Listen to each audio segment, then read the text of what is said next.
வணக்கம். நீங்கள் இணைந்திருப்பது சமூகத்தின் பிரதான செய்திகளோடு இணைந்து கொள்ளும் நான் டோரின் புஷ்பராஜா. விரிவான செய்திகளுக்குள் செல்வதற்கு முன்னதாக முதலில் தலைப்புச் செய்திகள். பல அத்தியாவசிய பொருட்களின் விலை குறைப்பு, மக்களுக்கு மகிழ்ச்சி செய்தி. ஏப்ரல் 1ஆம் தேதி முதல் பால்மா விலை அதிகரிப்பு. உயர்நீதிமன்ற வழக்கால பட்டதாரிகளை ஆட்சேர்ப்பு செய்ய முடியவில்லை, பிரதமர் தெரிவிப்பு.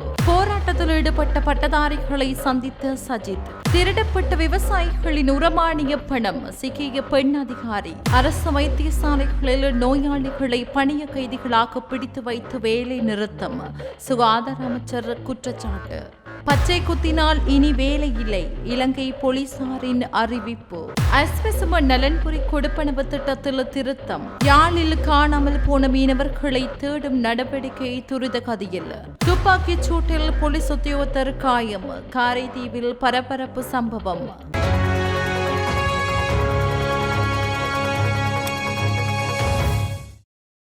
லங்கா சதோச நிறுவனத்தினால் பொதுமக்களுக்கு வழங்கப்படும் பல அத்தியாவசிய நுகர்வுப் பொருட்களின் விலைகள் குறைக்கப்பட்டுள்ளன. அதன்படி 1 கிலோகிராம் சிவப்பு சீனியின் விலை 8 ரூபாவால் குறைக்கப்பட்டிருக்கும் நிலையில் அதன் புதிய விலை 277 ரூபாவாக நிர்ணயிக்கப்பட்டுள்ளது. மேலும் 1 கிலோகிராம் சிவப்பு பருப்பு 4 ரூபாவால் குறைக்கப்பட்டு அதன் புதிய விலை 279 ரூபாவாக தீர்மானிக்கப்பட்டுள்ளது. அதேவேளை 1 கிலோகிராம் கோதுமை மா 2 ரூபாவால் குறைக்கப்பட்டு அதன் புதிய விலை 162 ரூபாவாக உள்ளது. 425 கிராம் டின் மீன் 10 ரூபாவால் குறைக்கப்பட்டு அதன் புதிய விலை ரூபாய் 490 எனவும் 1 கிலோ உருளைக்கிழங்கு 13 ரூபாய் குறைக்கப்பட்டு அதன் புதிய விலை 185 ரூபாய் என நிர்ணயிக்கப்பட்டுள்ளது. அது மாத்திரமின்றி 1 கிலோ வெள்ளை பட்டாணி 45 ரூபாவால் குறைக்கப்பட்டு அதன் புதிய விலை 750 ரூபாய் என புதிய விலை குறிப்பிடப்பட்டுள்ளது. 1 கிலோகிராம் பெரிய வெங்காயத்தின் விலை 25 ரூபாவால் குறைக்கப்பட்டு அதன் புதிய விலை 160 ரூபாவாகவும் 1 கிலோகிராம் வெள்ளை பூண்டின் விலை 20 ரூபாவால் குறைக்கப்பட்டு அதன் புதிய விலை 575 ரூபாவாக நிர்ணயிக்கப்பட்டுள்ளது. மேலும் 1 கிலோகிராம் கல்லுப்பு 25 குறைக்கப்பட்டு அதன் புதிய விலை 160 ரூபாவாகவும் 1 கிலோகிராம் வெள்ளை உப்பு 20 குறைக்கப்பட்டு புதிய விலை 575 ரூபாய் என நிர்மாணிக்கப்பட்டுள்ளது. 1 கிலோகிராம் வெள்ளை உப்பு 20 குறைக்கப்பட்டு புதிய விலை 575 ரூபாய் என தீர்மானிக்கப்பட்டுள்ளது. இறக்குமதி செய்யப்படும் பால்மாவின் விலை 4.7 வீதத்தால் அதிகரிக்கப்படும் என பால்மா இறக்குமதியாளர்கள் சங்கம் தெரிவித்துள்ளது. ஏப்ரல் 1ஆம் தேதி முதல் இந்த விலை அதிகரிப்பு நடைமுறைப்படுத்தப்படும் என தெரிவிக்கப்பட்டுள்ளது. இதன்படி இறக்குமதி செய்யப்படும் 400 கிராம் பால்மா பொதியின் விலை 50 ரூபாவினால் அதிகரிக்கப்பட உள்ளது. எனவே 400 கிராம் பால்மா பொதியின் புதிய விலை 1100 ரூபாவாகும் என சுட்டிக்காட்டப்பட்டுள்ளது. உயர்நீதிமன்ற வழக்கு காரணமாக பட்டதாரிகளை ஆட்சேர்ப்பு செய்ய முடியவில்லை என பிரதமர் ஹரணி அமரசூரிய தெரிவித்துள்ளார். இன்று பாராளுமன்றில் எதிர்க்கட்சித் தலைவர் சஜித் பிரேமதாச பட்டதாரிகள் தொடர்பில் கேள்வி எழுப்பிய போது அவர் இவ்வாறு தெரிவித்துள்ளார். அவர் மேலும் தெரிவிக்கையில், தற்பொழுது நாங்கள் 10,000க்கும் மேற்பட்ட வேலைவாய்ப்புகளை வழங்கியிருக்கின்றோம், வெற்றிடங்களை நிரப்பி வருகின்றோம். பொறுப்பு வாய்ந்த முறையிலே எதிர்க்கட்சித் தலைவர்கள் சரியான முறையில் தகவல்களை வழங்க வேண்டும். உண்மையில் கல்வித்துறையில் தான் 25,000க்கும் இடைப்பட்ட வெற்றிடங்கள் காணப்படுகின்றன. இந்த வழக்கு காரணமாக ஆட்சேர்ப்பு செய்ய முடியாதிருக்கிறது. ஆகவே அமைச்சரவையில் மேற்கொள்ளப்பட்ட தீர்மானங்களுக்கு ஊடாகத்தான் நாம் ஆட்சேர்ப்பு செய்ய முடியும். அடுத்த வழக்கு தவணை ஏப்ரல் மாத ஆரம்ப பகுதியில் வருகிறது. சட்டமா அதிபர் அந்த விவரங்களை நீதிமன்றத்திற்கு சமர்ப்பிப்பார். உயர்நீதிமன்றம் எடுக்கின்ற தீர்மானத்திற்கு அமைவாக நாங்கள் செயற்படுவோம். இழந்தமானதாக ஆட்சேர்ப்புகளை செய்யவில்லை. உண்மையில் அப்படி செய்யப்பட்டால் அது பட்டதாரிகளுக்கான அவமதிப்பாக இருக்கும். எந்த பாடங்களுக்கு எந்த பாடசாலைகளுக்கு வெற்றிடங்கள் இருக்கின்றன, எந்த இடத்தில் அதை நிரப்ப வேண்டும் என்கின்ற முறையில் தான் நாங்கள் இந்த ஆட்சேர்ப்பை செய்வோம் என தெரிவித்தார். பாராளுமன்றத்திற்கு அருகில் 2வது நாளாக போராட்டத்தில் ஈடுபட்டிருந்த வேலையற்ற பட்டதாரிகளை எதிர்க்கட்சித் தலைவர் சஜித் பிரேமதாஸ் இன்று சந்தித்தார்.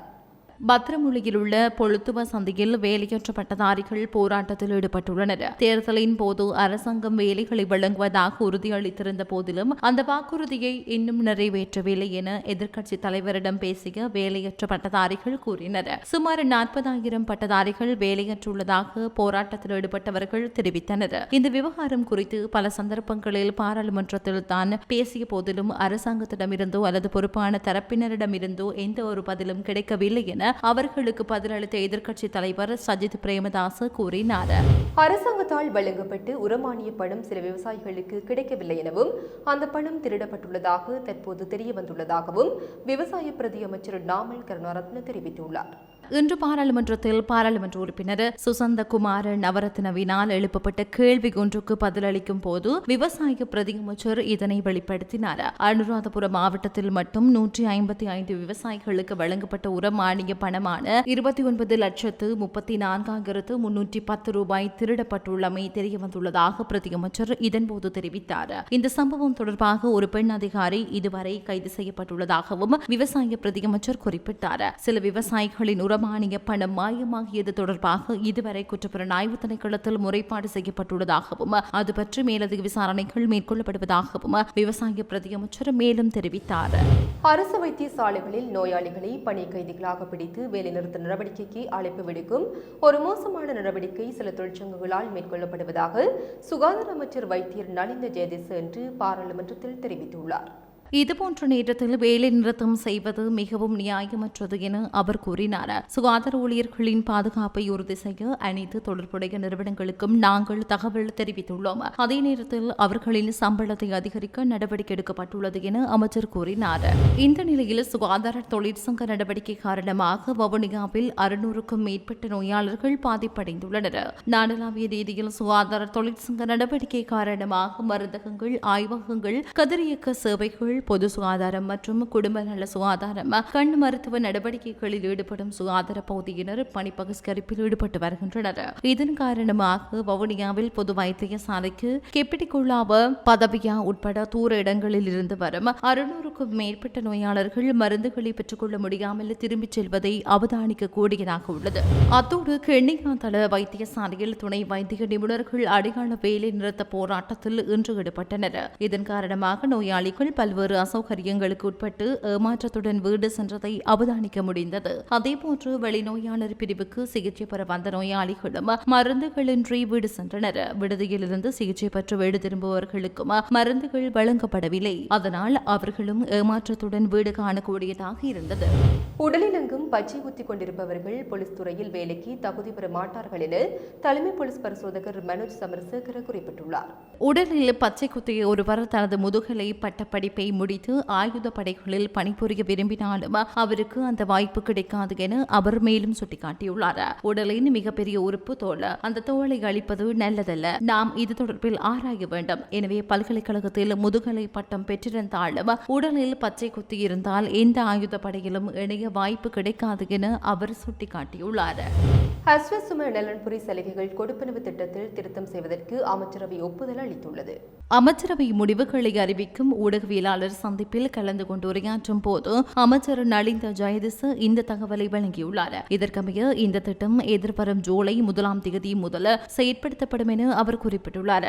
அந்த வகையில் மாற்றுத்திறனாளிகள் மற்றும் சிறுநீரக நோய் பாதிப்புக்காக உதவி பெறும் நபர்களுக்கு வழங்கப்படும் மாதாந்திர உதவித் தொகையை 7,500 ரூபாவிலிருந்து 10,000 ரூபாவாக உயர்த்துதல் மற்றும் முதியவர்களுக்கு வழங்கப்படும் மாதாந்திர உதவித் தொகையை 3,000 ரூபாவிலிருந்து 5,000 ரூபாவாக உயர்த்துதல் என்பன ஏப்ரல் முதல் செயற்படுத்தப்படும். அத்துடன் மாற்றுத்திறனாளிகள் சமூக பிரிவின் கீழ் கொடுப்பனவுகள் வழங்குவது ஏப்ரலுக்கு பிறகு நிறுத்தப்படும் என்றாலும் அந்த குடும்பங்களில் உள்ள மாற்றுத்திறனாளிகள், சிறுநீரக நோயாளிகள் மற்றும் முதியவர்களுக்கு வழங்கப்படும் சலுகைகள் மற்றும் கொடுப்பனவுகளுக்கான கட்டணம் செலுத்தும் காலம் டிசம்பர் 31ஆம் தேதி வரை நீடிக்கப்படும். இதேவேளை இதய நோய் நிலைமை கொண்டுள்ள நோயாளிகளின் மரணத்தை தடுப்பதற்காக வழங்கப்படுகின்ற ஊசி மருந்தான டெனக்ரிப்ளெஸ் 40 மில்லிகிராம் ஊசி மருந்தை கொள்வனவு செய்வதற்காக இலங்கையைச் சேர்ந்த நிறுவனம் ஒன்றுக்கு குறித்த ஒப்பந்தத்தை வழங்க அமைச்சரவை அனுமதி வழங்கியுள்ளது. டெனக்ரிப்ளெஸ் 40 மில்லிகிராம் ஊசி மருந்தை கொண்ட 6,000 குப்பைகளை கொள்வனவு செய்வதற்காக சர்வதேச போட்டி விலை பொறிமுறையை கடைபிடித்து விலை மனுக்கள் கோரப்பட்டுள்ளன. அதற்காக 3 விலை மனுக்கள் கிடைத்துள்ளன என அமைச்சர் நலிந்த ஜெயதிச தெரிவித்தார். இந்திய அதானியின் இலங்கை காற்றாலை மின் உற்பத்தி நிலைய திட்டம் அமைக்கும் முடிவை ரத்து செய்ய கோரி தாக்கல் செய்யப்பட்ட அடிப்படை உரிமை மீறல் மனுக்கள் உயர்நீதிமன்றத்திலிருந்து மீள பெறப்பட்டுள்ளன. குறித்த நடவடிக்கை இன்று முன்னெடுக்கப்பட்டுள்ளது. இந்திய நிறுவனமான அதானி இலங்கை முதலீட்டு வாரியத்தின் தலைவருக்கு சம்பந்தப்பட்ட திட்டத்தை மீளப் பெறுவதாக எழுத்துப்பூர்வமாக தெரிவித்ததாக கூறி சட்டமா அதிபர் நீதிமன்றத்தில் ஒரு மனுவை தாக்கல் செய்திருந்தார். அந்த அறிவிப்பை தொடர்ந்து இதனுடன் தொடர்புடைய அடிப்படை உரிமைகள் மீறல் மனுக்கள் மனுதாரர்களால் திரும்ப பெறப்பட்டதாக தெரிவிக்கப்படுகிறது. இந்த மனுவை சுற்றுச்சூழல் நீதி மையம் உட்பட 5 தரப்பினர் சமர்ப்பித்திருந்தமை குறிப்பிடத்தக்கது. இலங்கை தமிழரசு கட்சியின் வடமராட்சி கிழக்கு முக்கிய செயற்பாட்டாளர் பி. அலஸ்டின் கட்சியை விட்டு விலகுவதாக அறிவித்துள்ளார். தனது உத்தியோகபூர்வ முகநூல் பதிவினூடாக இலங்கை தமிழரசு கட்சியை விட்டு வெளியேறுவதாக அறிவித்ததுடன் முன்னாள் பாராளுமன்ற உறுப்பினருக்கும் தனது முடிவை அறிவித்துள்ளதாக தெரிவிக்கப்படுகிறது. நடைபெறவிருக்கும் உள்ளூராட்சி மன்ற தேர்தலில் முள்ளியான் வட்டாரத்தில் வேட்பாளரை நிறுத்துவது தொடர்பாக எழுந்த முரண்பாடே பி. அலஸ்டின் கட்சியை விட்டு வெளியேறுவதற்கான காரணம் என தெரிவிக்கப்படுகிறது. கடல் தொழிலுக்கு சென்ற நிலையில் காணாமல் போயுள்ள ஜாழ் குருநகர் பகுதியைச் சேர்ந்த 2 மீனவர்களையும் தேடும் நடவடிக்கை துரித கதையில் நடைபெற்று வருவதாக கடற்தொழில் அமைச்சு அறிவித்துள்ளது.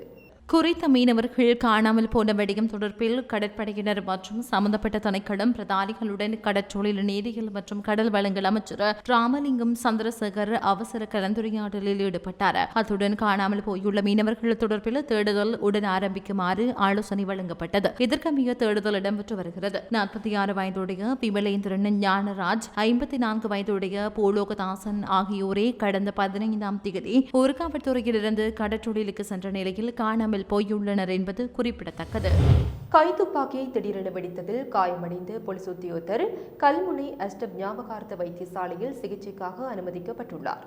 இந்த சம்பவம் அம்பாறை மாவட்டம் காரைதீவு போலீஸ் நிலையத்தில் நேற்றிரவு இடம்பெற்றது. வழமை போன்று கடமை நிமித்தம் துப்பாக்கியை பெற்றுக் கொள்வதற்கு ஆயுத களஞ்சியத்திற்கு பொறுப்பாக நியமிக்கப்பட்ட போலீஸ் உத்தியோகத்தரிடம் மற்றொரு போலீஸ் உத்தியோகத்தர் பிஸ்டல் ரக துப்பாக்கி ஒன்றினை பெற சென்ற வேளை இந்த சம்பவம் இடம்பெற்றுள்ளது. இதன்போது ஆயுத களஞ்சியத்திற்கு பொறுப்பாக நியமிக்கப்பட்ட போலீஸ் உத்தியோகத்தர் குறித்த கைத்துப்பாக்கியை பரிசீலனை செய்வதற்காக மேசையில் வைத்த வேளை கைத்துப்பாக்கி தவறி வெடித்துள்ளதாக ஆரம்பகட்ட விசாரணையில் தெரியவந்துள்ளதாக போலீஸ் உயர் அதிகாரி தெரிவித்தார். மேலும் சம்பவம் தொடர்பில் கல்முனை பிராந்திய உதவி போலீஸ் அத்தியட்சகர் இப்னு அசார் ஆலோசனையில் போலீசார் விசாரணைகளை முன்னெடுத்துள்ளனர். குறித்த சம்பவத்தில் காயமடைந்தவர் 39 வயதுடைய நல்ல தம்பி நித்யானந்தன் என்ற போலீஸ் உத்தியோகத்தர் ஆவார். வலது காலில் துப்பாக்கி ரவை துளைத்துச் சென்ற நிலையில் தற்போது சிகிச்சை பெற்று வருகின்றமை குறிப்பிடத்தக்கது. இயந்திரம் உட்பட வலைகளுடன் கடலில் நங்கூரத்தில் இணைக்கப்பட்டு தரித்திருந்த பாரிய படகு ஒன்று இன்று காலை கடலில் மூழ்கியுள்ளது. அம்பாறை மாவட்டம் கல்முனை பிராந்திய கடல் பகுதியில் இந்த சம்பவம் இடம்பெற்றுள்ளதுடன் குறித்த படகினை மீட்டு கடற்கரை பகுதிக்கு இழுத்துக் கொண்டு வருவதற்கான முயற்சிகள் பல தரப்பினரால் மேற்கொள்ளப்பட்டுள்ளது. குறித்த படகானது கடற்கரையில் நங்கூரமிட்ட நிலையில் நிறுத்தப்பட்ட போதிலும் அந்த பகுதியில் வீசிய பலத்த காற்றினால் படகு இயந்திரம் உட்பட வலைகளுடன் கடலில் விழுந்து மூழ்கியுள்ளதாக அந்த பகுதி மீனவர்கள் குறிப்பிட்டனர். இவ்வாறு மூழ்கிய படகு சுமார் 65 லட்சத்திற்கும் பெறுமதியானதுடன் கனகரக வாகனத்தின் உதவியுடன் கரையை நோக்கி எழுப்பதற்கான முயற்சிகளை அந்த பகுதி மீனவர்கள் மேற்கொண்டு வருகின்றனர். கடற்பகுதியில் இருந்து சுமார் 500 மீட்டர் தொலைவில் மூழ்கியுள்ள குறித்த படகினை மீட்பதற்கான மற்றொரு முயற்சியாக இலங்கை கடற்படையினரின் உதவியும் பெற்றுக் கொள்ளப்பட உள்ளது. இத்துடன் சமூகத்தின் பிரதான செய்திகள் நிறைவு பெறுகின்றன. தொடர்ந்தும் சமூகத்தோடு இணைந்திருங்கள். இது போன்ற செய்திகளை தெரிந்து கொள்ள சமூகம் நியூஸ் சேனலை சப்ஸ்கிரைப் செய்து அருகில் உள்ள பெல் பட்டனை கிளிக் செய்யுங்கள். மேலும் இது போன்ற செய்திகளை உடனுக்குடன் தெரிந்து கொள்ள சமூகமீடியா.com என்ற இணையதளத்தின் வாயிலாகவும் எங்களுடன் இணைந்திருங்கள்.